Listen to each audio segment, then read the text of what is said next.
Hi అండి. ఈరోజు మన ఛానల్లో వంకాయ మునక్కాడ కర్రీ చేసి చూపిస్తున్నానండి. దానికి కావాల్సిన పదార్థాలండి. వంకాయ ముక్కలు ఆల్రెడీ నేను కట్ చేసుకుని సాల్ట్ వాటర్లో వేసుకున్నానండి. ఆనియన్స్, పచ్చిమిర్చి, టమాటా, మునక్కాడలు, కొత్తిమీర అండి.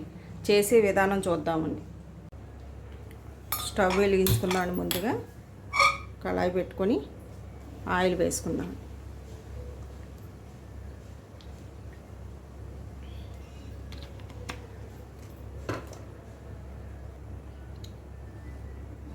ఆయిల్ హీట్ ఎక్కిందండి. కాస్త జీలకర్ర, ఆనియన్స్, పచ్చిమిర్చి, కరివేపాకు వేసేద్దాము. ఒకసారి అంతా కలుపుకుందాం.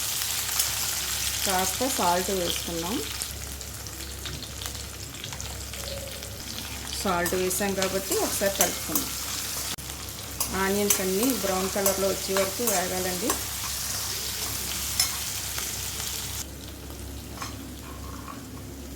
టమాటాలు వేసుకుందాం.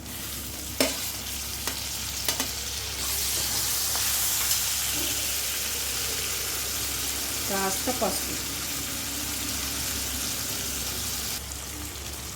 మునక్కాళ్ళు వేసుకుందామండి. కాస్త మగ్గనివ్వాలి.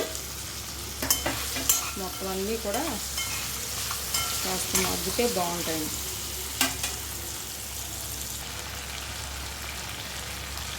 ఇదంతా కాస్త మగ్గిందండి. వంకాయ ముక్కలు వేసుకోండి.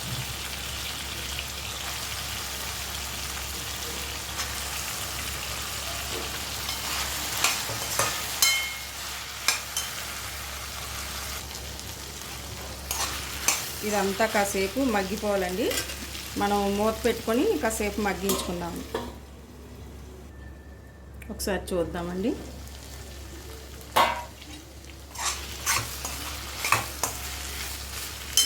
మగ్గిపోయిందండి. కాస్త కారం వేసుకుందాం.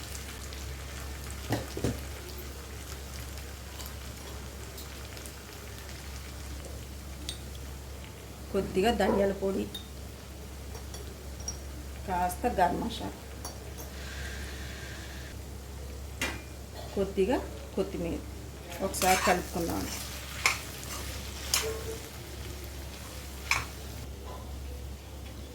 కాస్త వాటర్ వేసుకొని ఉడికించుకుందాం.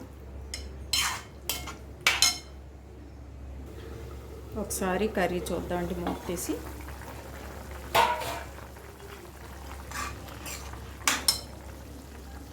దగ్గర పడుతుందండి. కాస్త జీలకర్ర పొడి వేసుకోవాలండి. ఒకసారి కలుపుకుందాం. చూసారు కదా, కర్రీ దగ్గర పడుతుందండి. కొద్దిగా సాల్ట్ సరిపోలేదండి. కొద్దిగా సాల్ట్ వేసుకుందాం. ఒకసారి అంతా కలుపుకుందాం. అయిపోయిందండి కర్రీ. స్టవ్ కట్టేసుకుందాం. టేస్ట్ అయితే మాత్రం చాలా బాగుందండి. మీకు కనుక ఈ వీడియో నచ్చినట్టయితే లైక్ చేసి సబ్స్క్రైబ్ చేయండి. థ్యాంక్ యూ అండి.